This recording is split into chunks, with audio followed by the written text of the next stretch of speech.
मी वर्ष आपलं सर्वांचं मनापासून स्वागत करते आणि गावी आली त्याच्यामुळे म्हटलं चला आज 15 ऑगस्ट आहे आणि स्वातंत्र्य दिन साजरा करण्यासाठी आता आरुसिया तर इकडेच आहे, आमच्या स्कूलमध्ये असं नसतं, सुट्टीच असते आणि इकडे मराठी शाळेत आहे ना कार्यक्रम, तर मग आम्ही चाललोय. तर त्या अगोदर सर्वांना स्वातंत्र्य दिनाच्या खूप साऱ्या शुभेच्छा. सगळेजण एन्जॉय करत असतील त्याच्यामुळे म्हटलं चला आलोय गावी. तर आमची जी वस्ती शाळा आहे म्हणजे आम्ही जिथे शिकलोय ती, तर आता आम्ही तिकडे चाललोय. तर तिथे गेल्यानंतर बघूया कसा का. सिया कुठं चालले? त्यांची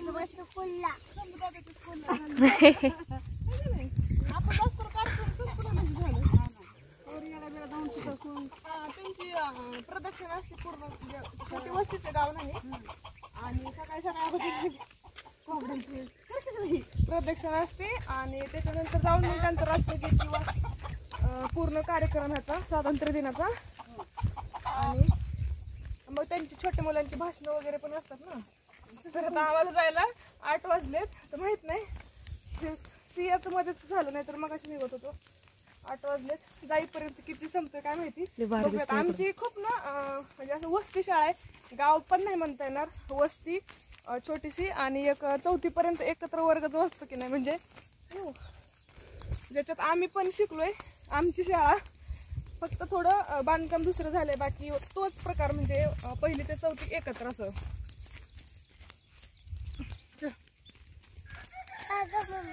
काटा होता, काटा तोच की सगळ्यांना.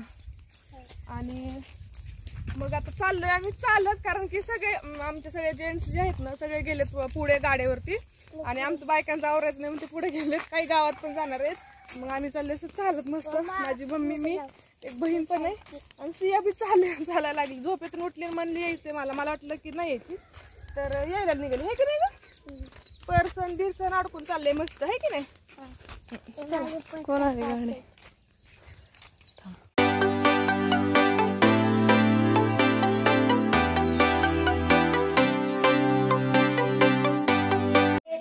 आणि म्हणूनच सीमेवर देशाचा रक्षण करणारा एक जवान जेव्हा म्हणतो इसी गजरे की खुशबू को महकता छोड़ाया हूँ, मेरी नन्ही से चिड़िया को चहकता छोड़ाया हूँ, मुझे अपनी तुलाकाली छाती से एक रस्ता छोड़ाया हूँ. तेव्हा जाणीव होते त्यांच्या त्यागाची, त्यांच्या देशसेवेची. जय हिंद, जय जवान, जय विज्ञान. अध्यक्ष मोदी, पक्षभूषण वर्ग व माझ्या बालमित्रांनो, आज 15 शंभूचं झालं काय आपल्या भारताला स्वातंत्र्य मिळवून देण्यासाठी अनेकांनी आपले बलिदान दिले.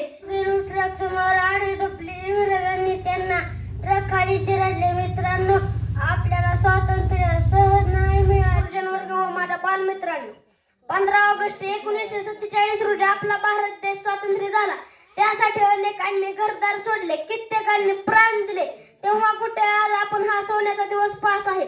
आता आपली जबाबदारी एकच, मिळवलेले स्वातंत्र्य टिकवणे. मित्रांनो, 15 दिवसापूर्वी आपण एक रॉकेट चंद्रावर पाठवले. मोठं काम केलं भारताने, अभिनंदन. मोबाईलमुळे मुंबईचा माणूस पार घरात आला, पण घरातला मात्र मुंबईचा असल्यासारखा वाटू लागला. शेजारी शेजारी बसतील आणि एकटे असतात, मध्येच डोळे वाटून आयाव करतात, जणू काही कोणी मेलंय. आणि हा सगळा खेळ म्हातारे माणसं एका कोपऱ्यात बसून बघत असते. त्यांच्याशी कोणी बोलत नाही, काय नाही. लहान पोरांचे डोळे तर पार खाली पडायचे राहिले, पण मोठ्या पोरांच्या माना तर पार वाकड्या झाल्या. मला हे सगळं यांच्यासाठीच सांगायचं, कारण स्वातंत्र्य म्हणजे कसं वागून नाही चालत. आपणच आपले बंधन घातलं पाहिजे, बरोबर का नाही? बाकी काय नाही, एवढंच सांगायचं होतं. थांबतो आता. जय हिंद, जय भारत.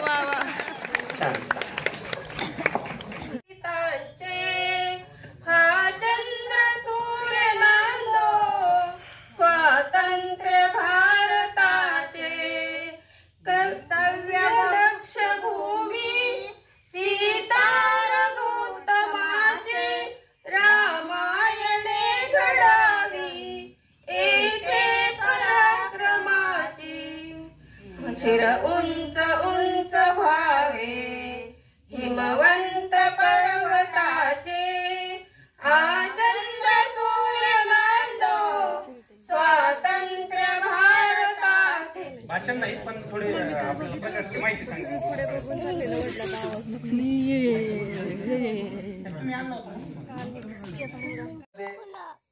जे आपण राहतो आणि जे हे आज आपण बसतोय त्याला जे काय आपले पूर्वज होते ज्यांनी बलिदान दिलं त्यांचं आपण स्मरण म्हणून आज आपण हा दिवस साजरा करतो. आणि हा दिवस साजरा करत असताना लहान मुलांचं जे भाषण आहे ते खरंच कौतुकास्पद भाषण असतं. त्यांचा जो कॉन्फिडन्स आहे, त्यांचा जो आत्मविश्वास आहे तो असं एवढ्या लहान वयामधून जर तो वाढत गेला तर नक्कीच ते देशाचे भविष्य बनत राहतील असतो. तुम्ही काय बोलताय, किती अलंकारिक भाषेमध्ये तुमचं मत व्यक्त करताय, किती सुंदर भाषण करताय ते महत्वाचं नाही, तर तुमचे खरे शब्द जेव्हा बिना तयारीचे बाहेर येत असतात ओठामधून ते खूप महत्वाचा एक संदेश देऊन जातात मुलांसाठी. तर त्याचबरोबर इथे जमलेले सगळे थोर मंडळी, महिला मंडळ आणि सगळे चिमुकले समोर बसलेले, वसती शाळा ही एकदम 4थी पर्यंतच आहे. आणि मला खूप जास्त स्वातंत्र्य दिनाविषयी नाही बोलायचं कारण की एवढे लहान विद्यार्थी आहेत, त्यांनी खूप काही सांगितलं. म्हटलं ते सांगण्यापेक्षा आपण या शाळेविषयी काहीतरी बोलूया. कारण की कसं राहतं, गावामध्ये मोठी शाळा असते किंवा आता खूप इंग्लिश मिडियम, खूप वेगवेगळ्या शाळा आहेत आणि त्याचे खूप चांगल्या गोष्टी असतात. पण विषय आहे की हा वसती शाळेचा, की बघा छोटीशी वस्ती असते किंवा एक पाडा असतो, ठराविक वस्त्या असतात आणि त्यांच्या विद्यार्थ्यांसाठी एक शाळा बनवलेली असते, ती वसती शाळा. कुठेतरी एक कोपऱ्यात असते, गावाचा दूर संबंध नसतो, तरी सुद्धा बघा एवढ्या माळावरती खूप छान पद्धतीने एक शाळा फुलवलेली आहे.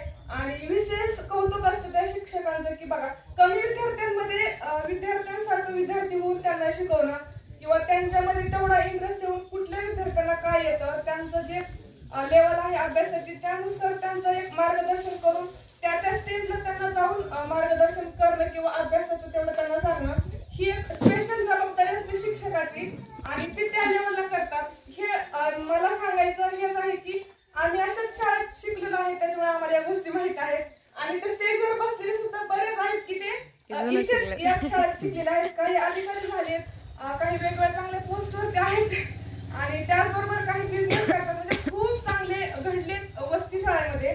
त्यामुळे मला आतापर्यंत खूप मोठ्या शाळेत शिकले, जिल्हास्तरीय म्हणा किंवा तालुका, वेगवेगळ्या ठिकाणी शिकली, खूप म्हणजे मोठे अनुभव घेतले. दुसऱ्या राज्यात जरी आता राहत असली, माझी मुलं इंग्लिश मिडियमला जरी असली ना तरी एक वसती शाळेचा मला अभिमान आहे कारण की त्या वसती शाळेत एक खास वैशिष्ट्य आहे. तर खूप बघा ऑन द स्पॉट जेवढं मला जमलंय तेवढं सांगितलंय, पण स्पेशल वसती शाळेविषयी मला खूप कौतुक वाटतं आणि ते मला कुठेतरी सांगायचं होतं. आणि सगळ्यात महत्वाचं की एवढी लहान मुलं बघा एवढ्या शिक्षणानंतर किंवा एक बाहेर फिरल्यानंतर सुद्धा एक 4 माणसं समोर यायला किती एक हे होतं, पण तेवढी लहान मुलांमध्ये एवढा आत्मविश्वास आहे की ते इथे येऊन बोलतात आणि याच्या पाठीमागचं सगळं कष्ट जे आहे ते इथून शिक्षकांचं. तर एवढं सांगत आहे कारण की बऱ्याच सगळे विषय सगळ्यांनी मांडलेले आहेत. आणि लहान मुलांसाठी मी एवढं सांगेल की आता ज्यांनी भाषणात सांगितलं थोर जे क्रांतिकारी होते किंवा ज्यांनी देशासाठी बलिदान दिलं, ज्यांचे विषय तुम्ही भाषण केलं ते फक्त भाषणामध्ये ठेवायचं नाही, तर त्यातील तुम्हाला ज्या गोष्टी घ्यायच्या ते घ्यायच्या. सगळ्यात महत्वाचं आपल्या शिक्षकांचं ऐकायचं, त्यांनी जो अभ्यास दिलाय तो करायचा आणि तुम्ही स्वतःहून ज्या गोष्टी कराल ना त्या खूप महत्वाच्या असतात. कारण की म्हणतात ना सांग काण्यापेक्षा तुम्ही एक काम स्वतःही करा, ते खूप महत्वाचं असतं. त्याच्यामुळे दिवसातून थोडा तरी अभ्यास करायचा, तो शिक्षकांनी आणि आई वडिलांनी सांगितले व्यतिरिक्त करायचं, थोडासा घरच्यांचं ऐकायचं, थोडा मोठ्यांचा मान ठेवायचा. याच आपल्या खूप महत्वाच्या गोष्टी आहेत, ह्या लहानपणीच आपल्या अंगीवर येतात. आणि एवढं सगळं करायचं, आपल्या शाळेविषयी प्रेम ठेवायचं, मोठ्या माणसांचा आदर ठेवायचा आणि झाडांविषयी तेवढं प्रेम ठेवा. सगळं करा, खूप खेळा. मोबाईल विषयी एक जणांनी सांगितलं की मोबाईलमुळे काय होतंय, तर ते तुम्हालाच लक्षात घ्यायचंय आणि कमीत कमी मोबाईल वापरायचाय. खूप खेळावी तर म्हणेल, टेक्नॉलॉजी परत सगळ्यांना हँडल करायची. पण आताचं जे हे वय आहे ना खेळण्याचं आहे, अभ्यास करण्याचं, खाण्यापिण्याचं, झाडावर चढा, पोहायला शिका, सगळं करा. पुढे जर मोबाईल सगळ्यांना वापरायचा आहे, त्याच्यामुळे अभ्यासाबरोबर या सगळ्या गोष्टी करायच्या आहेत. आणि शिक्षक तुमचे जे सांगतील, कारण की आपले मेन मार्गदर्शक असतात, त्यांचं ऐकायचं. एवढं सांगते, एवढं बोलून माझं भाषण संपवते.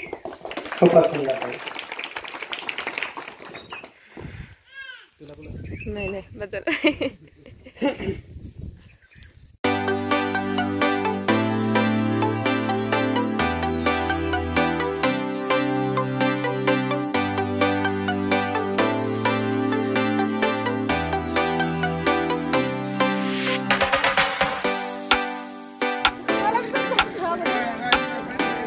मला उठून जरा एवढं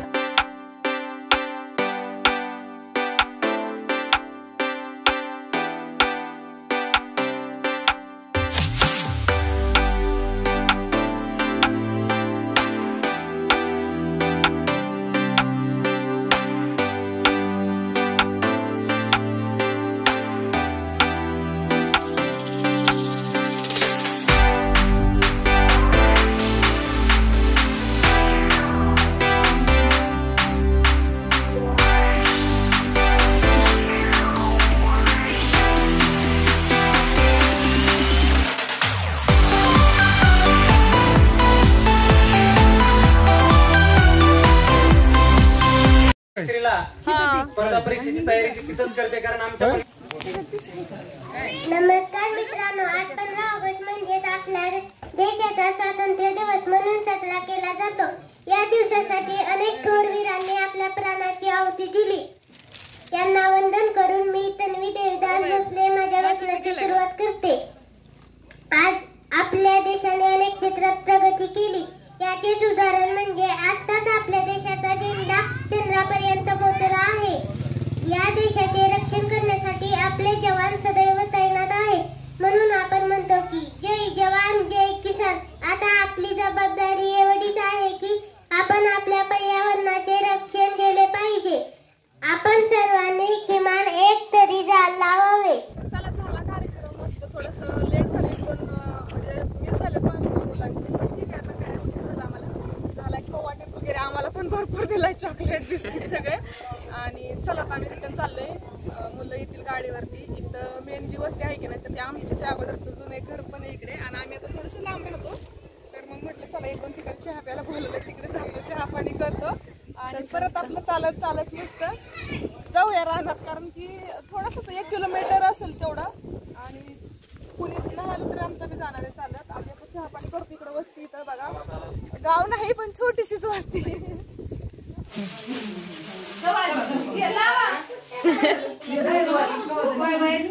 काय झालं?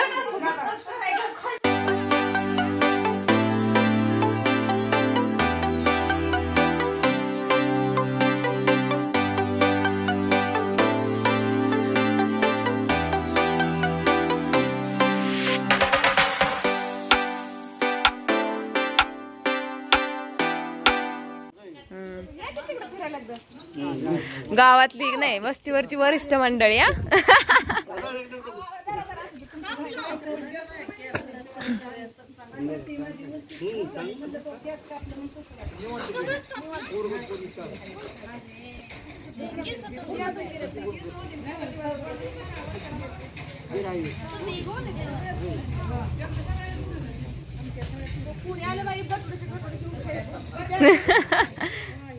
सगळ्यांनी घेऊन आले तर आपापल्या घरून.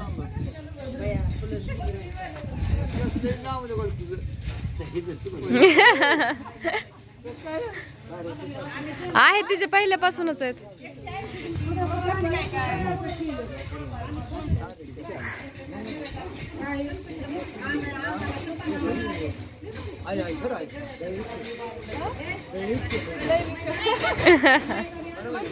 लांब केस चांगलं संपादन.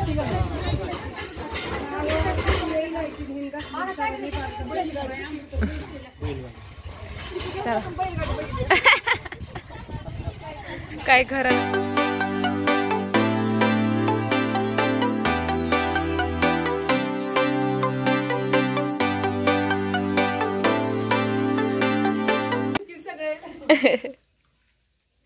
चला चांगला खाऊ भेटला हे करता. तिकडे काय नसते. तिकडे सुट्ट्या देतात शाळांना.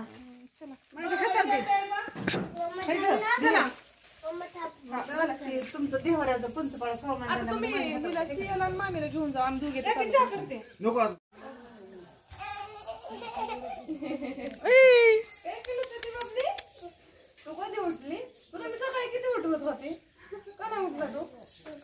सिया तू रांगायला लागली आता.